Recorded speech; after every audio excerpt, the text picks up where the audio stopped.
ব্যবসা বাণিজ্যে, চাকরি বাকরিতে আমাদের বোনদের অংশগ্রহণ কেমনে হবে?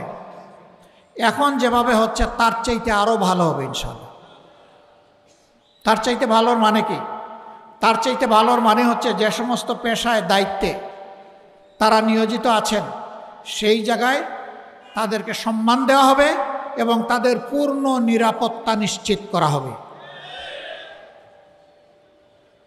আমেরিকায় একটা বক্তব্যে আমি বলেছিলাম, ইনসাফের দাবি পূরণ করতে গিয়ে মহিলাদের কর্মঘণ্টা কমিয়ে দেওয়া হবে। অনেকে এটার ভুল ব্যাখ্যা করেছেন। একটা মিটিংয়ে সব কিছু বলা যায় না। চিন্তা ভাবনা না করে এই কথা তো আমরা বলি নাই, আমরা চিন্তা করেই বলেছি। কেন? একজন মহিলা, তিনি একজন শুধু মহিলা না, শুধু একজন কর্মজীবী না, তিনি একজন মা। সভ্যতার তিনি কেন্দ্রবিন্দু। একজন মহিলা ঠিক তো পরিবার ঠিক, পরিবার ঠিক তো রাষ্ট্র ঠিক। এই মহিলারা তারা তাদের উদরে সন্তান ধারণ করেন, গর্ভের সন্তান জন্মগ্রহণ করার পরে তাকে লালন পালন করেন বুকের দুধ দিয়ে, স্নেহ ভালোবাসায় তাকে শিক্ষা দিয়ে মানুষ করেন। তারা পরিবারের সব কিছুকে সামলান। এই দায়িত্ব পুরুষদের নাই এবং চাইলেও এটা পারবে না। এই আমেরিকায় অন্য আরেক জায়গায় একজন প্রশ্ন করেছেন, এক ভদ্রলোক, যে এটাকে বৈষম্য হলো না, যে ওনারা করবে 5 ঘন্টা, আমরা করব 8 ঘন্টা। তাহলে অবশ্যই বৈষম্য। দেখি আর কোনো বৈষম্য আছে কিনা।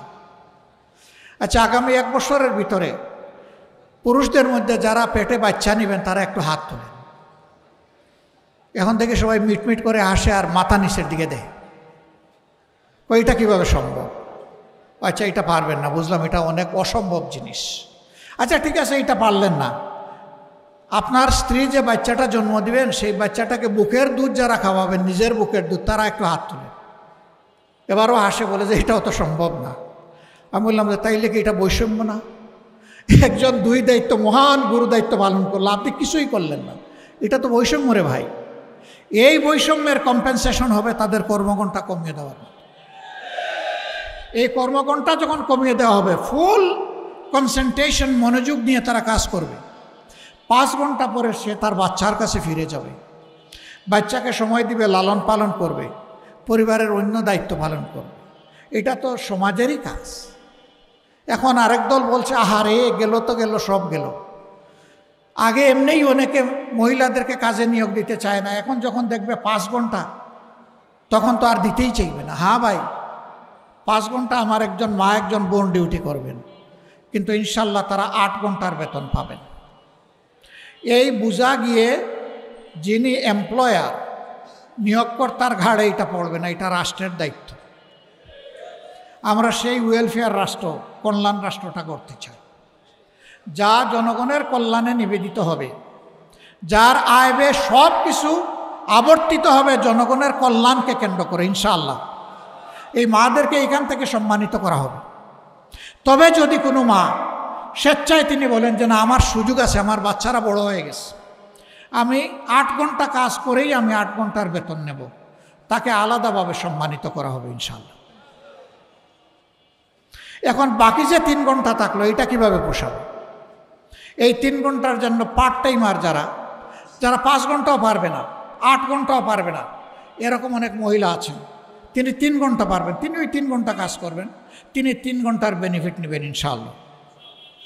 তাইলে একজন মানুষের জায়গায় আরেকজন মানুষ কিন্তু ফিট হয়ে গেল। ওনাকে বলছে এর মাধ্যমে জব কমে যাবে, জব তো বেড়ে গেল ভাই, কমলো কোথায়? আগে একজন ছিল, এখন 2 জনের পার্টনারশিপ এখানে বিল্ড আপ হলো। এইভাবে আমরা একটা দরদি সমাজ গঠনে সক্ষম হব ইনশাআল্লাহ, যেখানে পরস্পরের প্রতি শ্রদ্ধা এবং ভালোবাসা থাকবে।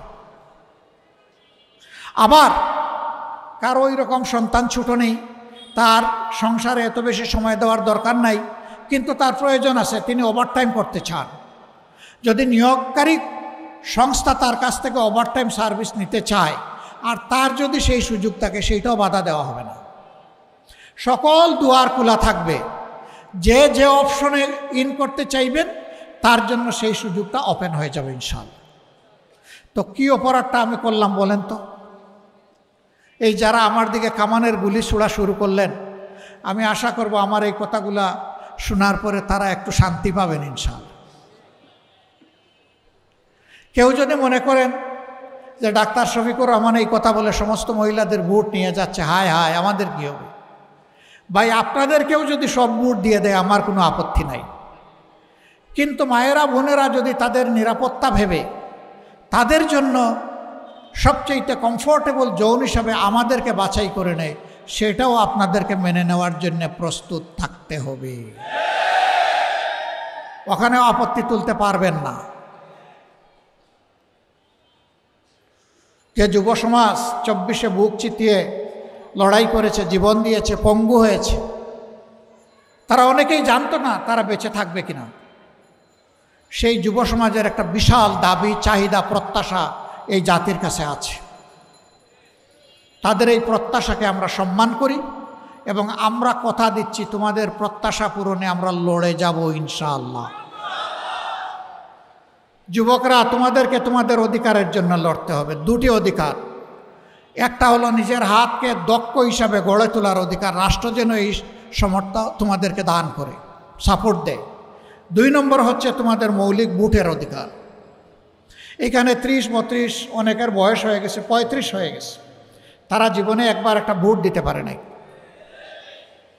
কেউ কেউ আশঙ্কা করেন আগামী নির্বাচনে কেউ গাছে কাঁঠাল রেখে গুফে তেল দিচ্ছেন, মাসল আর ব্যাগ মানির মাধ্যমে অন্যের ভোট হাইজ্যাক করবেন। তাদের প্রতি আমাদের স্পষ্ট বার্তা, আমরা যুবক হয়ে বিস্ফোরিত হব ইনশাআল্লাহ। এই যুবকদের ভোট, আমার ভোট নিয়ে কেউ কাড়াকাড়ি করুক, এটা আমরা বরদাস্ত করব না। যুবকরা, তোমাদের ভোট তোমরা দিবা, আমরা তোমাদের পাশে থেকে লড়াই করব, তোমাদেরকে সাহস যোগাবো, শক্তি যোগাবো। কোনো ডাকাত তোমাদের বুটের দিকে হাত বাড়ানোর জন্য দুঃসাহস না দেখায়। এখন থেকে সেইভাবে যুবকদেরকে প্রস্তুত হতে হবে। তোমার যাকে পছন্দ তাকে ভোট দিও, আমাকে দিবা না দিবা এটা তোমার ব্যাপার, কিন্তু তোমার ভোটের জন্য আমরা লড়ে যাব ইনশাআল্লাহ। প্রিয় দেশবাসী, আমরা একটা মানবিক বাংলাদেশ চাই, যে বাংলাদেশটা প্রত্যেকটা মানুষকে সম্মান করবে এবং ভালোবাসবে। এই বাংলাদেশটা আমরা চাচ্ছি। আমরা একটা ক্ষতবিক্ষত একটা মজলুম দল হিসাবে, ভাই, আমরা পারতাম 5 তারিখের পরে কিছু উল্টাপাল্টা কাজ করে, হ্যাঁ, উল্টাপাল্টা কাজ করে হয়তো মানুষের কাছ থেকে পার পেয়েও যেতে পারে, কিন্তু আল্লাহর দফতর থেকে কে আমাদেরকে বাঁচাবে? এই জন্য আল্লাহ তাআলাকে ভয় করি বলেই আমরা মানুষকে সম্মান করার পক্ষে। এমনকি একজন অপরাধী, তাকেও তার অপরাধের চাইতে বাইরে, এর বাইরে গিয়ে কেউ কিছু তাদের সাথে করুক, সেটাও আমরা চাই। আমাদের এই যুব সমাজ এখন আর পিছন নিয়ে কামড়াকামড়ি করতে চায় না, এখন তারা সামনে দেখতে চায়।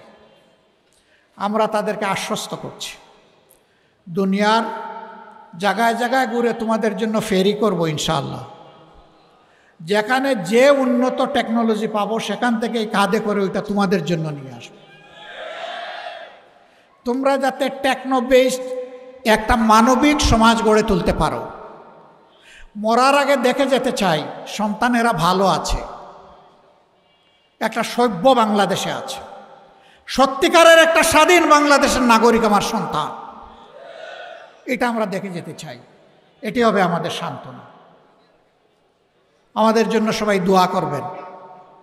আমরা যে লড়াইয়ের ঘোষণা দিয়েছি, এটা কোনো দলের বিরুদ্ধে নয়, কোনো গোষ্ঠীর বিরুদ্ধে নয়, এটা জনগণের পক্ষে, জনগণের পক্ষে, জনগণের স্বার্থের জায়গায়। আল্লাহর কসম, আমাদের জীবন থাকতে অতীতেও আমরা কোনো অন্যায়ের কাছে মাথা নত করি নাই, আগামীতেও আমরা আপোষ করব না ইনশাআল্লাহ। সেই লড়াইয়ে প্রিয় জনগণকে আমরা সাথে চাই, পাশে চাই। এখন সারা তো বললাম জাতীয় ব্যাপার, এই আসনের কি হবে? এই আসন একসময় সন্ত্রাস কবলিত একটা জায়গা ছিল। আমরা প্রথমে কথা দিচ্ছি এইখানে সন্ত্রাসের কোনো কালো ছায়া আমরা বরদাস্ত করব না। এই এলাকাকে সন্ত্রাসমুক্ত এলাকা হিসাবে গড়ে তোলা হবে ইনশাআল্লাহ। এলাকার যুবকদের চাহিদার দিকে, তাদের মানসিক বিকাশের দিকে আমরা লক্ষ্য রাখব। এখানে উপযুক্ত পার্ক নাই, মাঠ নাই, সুইমিং পুল নাই। যে কয়টা একটু সামান্য বড় চ্যানেল আছে, ড্রেন আছে, সবগুলা ময়লা এবং আবর্জনায় দুর্গন্ধে ভর্তি। আমরা ওই সব ড্রেনগুলোকে স্বচ্ছ পরিষ্কার করব ইনশাআল্লাহ।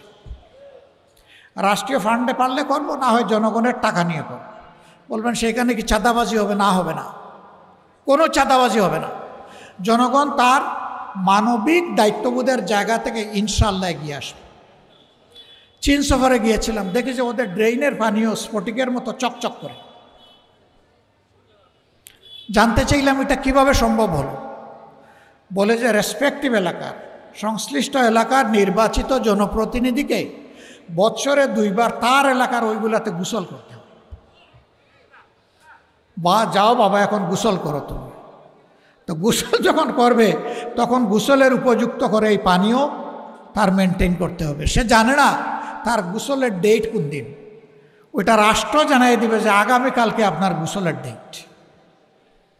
যদি আগে জানাই দেয় তাইলে মাঝখানে যেমন তেমন হোক ওই সময় এসে হয়তো কেউ পানি পরিষ্কার করে নিতে পারে, এই সুযোগও নাই। আগের দিন রাত্রের নোটিশ যাবে, কালকে সকাল 10টায় তোমার গোসলের সময়। আমরা বিশ্বাস করি সমাজে যদি ডিসিপ্লিন, নিয়ম যদি এস্টাবলিশ করা যায়, এই সমাজ চমকাবে ইনশাআল্লাহ, ডায়মন্ডের মতো চমকাবে। আমাদের লোকেরা বিদেশে গিয়ে সেই দেশগুলা গড়ে দিচ্ছে, সেই লোকেরা এই দেশকে আরও সুন্দরভাবে গড়ে দিতে পারবে। শুধু একটা পরিবেশ প্রয়োজন, আর কিছুই না। আমরা ওই পরিবেশটা তৈরি করে দিতে চাই যেখানে আবাল বৃদ্ধ বনিতা সবাই এই রাষ্ট্রকে এগিয়ে নেওয়ার জন্য ভূমিকা রাখার সুযোগ পাবে। আল্লাহ তাআলা এই তৌফিক আমাদেরকে দান করুন। আমরা ঘুরে ঘুরে এই এলাকার সমস্যাগুলোকে নোট করছি, কোথায় কোন সমস্যা আছে। কিছু কিছু জায়গায় অপরিকল্পিত আবাসন হওয়ার কারণে রাস্তাঘাটগুলো যথেষ্ট সংকীর্ণ। এই রাস্তা দিয়ে অনেক কিছু রাস্তা আছে, একটা অ্যাম্বুলেন্স ঢুকবে বা বের হবে এই সুযোগও নাই। আমরা জনগণকে সাথে নিয়ে কারো বড় কোনো ক্ষতি না করে বড় উপকারটা কিভাবে করা যায়, আলাপ আলোচনা পরামর্শের ভিত্তিতে ইনশাআল্লাহ গায়ের জোরে নয়, এই সমস্যাগুলো আমরা সমাধানের চেষ্টা করব। এটাও সম্ভব মানুষকে যদি মোটিভেশন দেওয়া যায়, বৃহত্তর কল্যাণের কথা যদি তুলে ধরা যায় এবং মানুষের আস্থা যদি পয়দা হয় যে এই লোকরা ধান্দাবাজ নয়, এরা সমাজের স্বার্থে এই কাজগুলো করছে, তখন জনগণ এগিয়ে আসবে আমাদেরকে সহযোগিতা করার জন্য। আমরা সেই জনগণকে বুকে নিয়ে ইনশাআল্লাহ তাদের জন্য একটা কমফোর্ট জোন এখানে তৈরি করার চেষ্টা করব। আল্লাহ যেন আমাদেরকে তৌফিক দান করে। আপনাদের সবাইকে ধন্যবাদ। দীর্ঘ সময় ধরে আমাদের বক্তব্য আপনারা শুনেছেন। ভালো লাগলে জনগণকে বলবেন, খারাপ লাগলে আমাকে বলবেন, আমি যাতে সংশোধিত হতে পারি, আমি যাতে ভবিষ্যতেই অযৌক্তিক বক্তব্য বা কথা আর জনগণের সামনে পেশ না করি। আপনারা যে যেখান থেকে এসেছেন, আপনাদের পরিবারের সম্মানিত সদস্যবৃন্দ, আপনাদের পার্শ্ব প্রতিবেশী, কর্মস্থলের সঙ্গী এবং আপনাদের বন্ধুমহল, সবার কাছে আমাদের এই কথাগুলো মেহেরবানি করে আপনারা পৌঁছে দেবেন। যদি আমরা সবাই শপথ নিতে পারি যে আগামীতে একটি পরিচ্ছন্ন বাংলাদেশ আমরা গড়ব, তাহলে আমি বিশ্বাস করি আল্লাহর আসমান থেকে আমরা সাহায্যও পাবো ইনশাআল্লাহ। আমরা কি এই শপথটা নিতে পারি? 2 হাত তুলুন একটু। আপনাদেরকে অসংখ্য মোবারকবাদ। ইনশাআল্লাহ, ইনশাআল্লাহ ক্লিন বাংলাদেশ, গ্রিন বাংলাদেশ আমরা সবাই মিলে হাতে হাত মিলিয়ে গড়ব ইনশাআল্লাহ। আল্লাহ হাফিজ। বাংলাদেশ জিন্দাবাদ। বাংলাদেশ জামাতে ইসলামী জিন্দাবাদ।